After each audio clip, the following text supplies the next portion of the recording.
So if you are a writer or you love writing, you probably understand the complete frustration of writer's block. And I know I have had it a time or two in my life. So in this video, I've actually developed 8 creative ways that you can get out of that and get your creative juices flowing again. Also, if you stick around to the end, I've actually developed 2 special tools just for you. So stick around. Number 1, people watch. So everybody has a story, and regardless of whether or not you know that story, you can use that knowledge to your advantage. So my first suggestion to you is to go people watch. Now, this can be going to like a crowded mall, a park, doesn't really matter. Just go and watch people. Now, there are 2 special considerations you should really take note of when you're doing this. Number 1, do not stare. No one likes the feeling that you're being stared at. No one likes a creeper, okay? So when you're going out and do this, try not to be like, just don't stare. And so, and the other one is that phones are really distracting. So I understand keeping your phone on for emergency purposes, but maybe turn down your notifications because it's really counterintuitive when you're trying to do this exercise to be picking up your phone every 2 seconds, every time it dings. Moving on. Okay, so everybody has a backstory, right? And even though you don't know it, make it up. So, create a backstory for them. Observe their mannerisms. See how they react to people around them. Looking at a college student, or is it a babysitter? Maybe it's a stay-at-home mom that's taking her kids out, or maybe it's a homeless person. Try to come up with a story on why that person got to where they are today. There's so many people in this world, and they really all have a story. So really just use that to your advantage. And honestly, it really doesn't matter if you're way off because no one knows about this other than you. So just start observing. Number 2, throwaway journaling. Now, not everybody's a fan of journaling or writing in a diary, okay? And that's okay. Just hear me out. This is a great way to let it out in a safe way.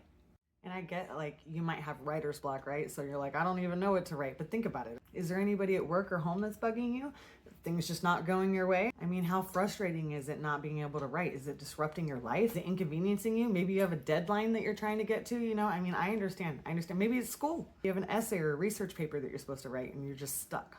Or maybe you just want to stay positive. So on that note, maybe make a list of things that you're grateful for. Or maybe write just a couple sentences or a paragraph about a person that's important in your life and what they mean to you. This could be a family or a friend, and you never know. You could have multiple pages soon, so just keep going. Okay, now when you're done with this exercise, and at the very end, this is the fun part. You can destroy it. That's why it's called throwaway. That's why it's called throwaway journaling. Okay, so you can either throw it away, you can rip it up, you can set it on fire, safely of course, or if you did it digitally, just delete it. Just get rid of it. This was just for you to get those creative juices flowing, especially if you wrote about something that you don't want anybody to see. Okay, number 3 is pray or meditate. So depending on your beliefs, you might need to just take some time to clear your mind. Just be, Or if you talk to God, spend this time talking to God. There are multiple benefits to just taking time and just being still and clearing your mind and just taking that break. Number 4, exercise. So the body moving is great for the mind, okay? And literally studies have shown that this can help with memory problems, anxiety, or even sleep. So establishing healthy habits now, even just walking every day, can really help you down the road. And also combining all the prior steps, minus journaling, because I don't know how you can journal while you exercise, but talk with God, people watch, and honestly, a challenge, come up with an animal backstory. I don't know if you can do that. Try it. Number 5, switch projects. Okay, this is seriously it's a standard.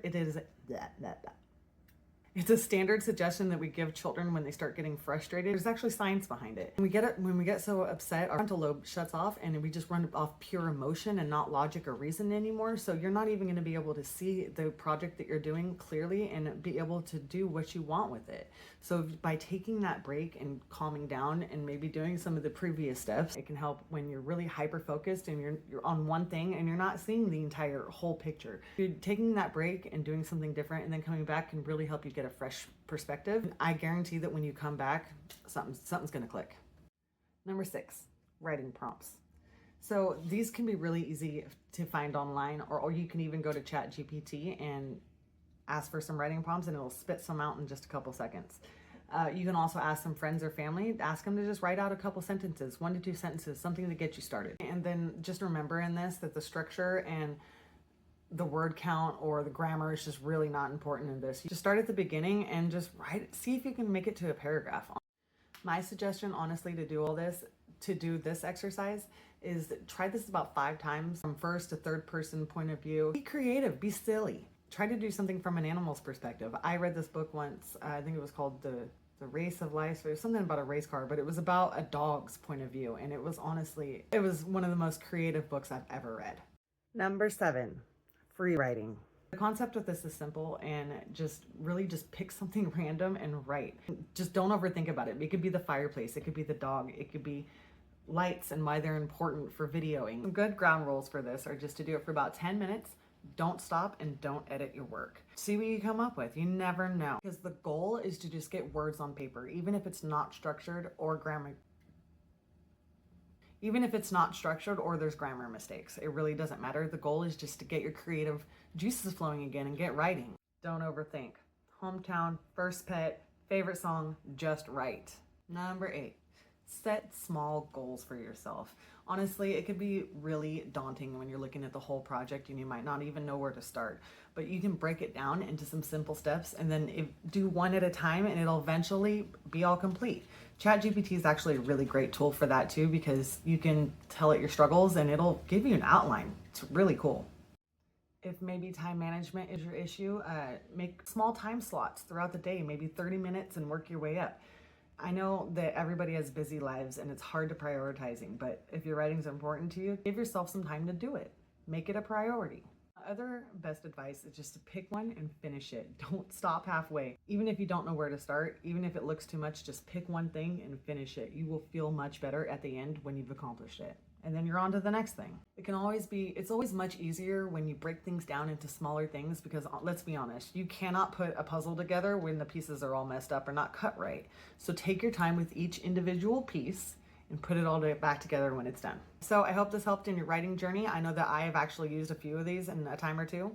And on to the 2 special tools that I have developed just for you. The first tool is a writing prompt book where I have developed 25 different writing prompts in first person and in third person to help people who are struggling with writer's block. The second tool I have developed is 2 different journals. It's basically the same concept with 2 different designs, but they are journals for seriously disturbed people.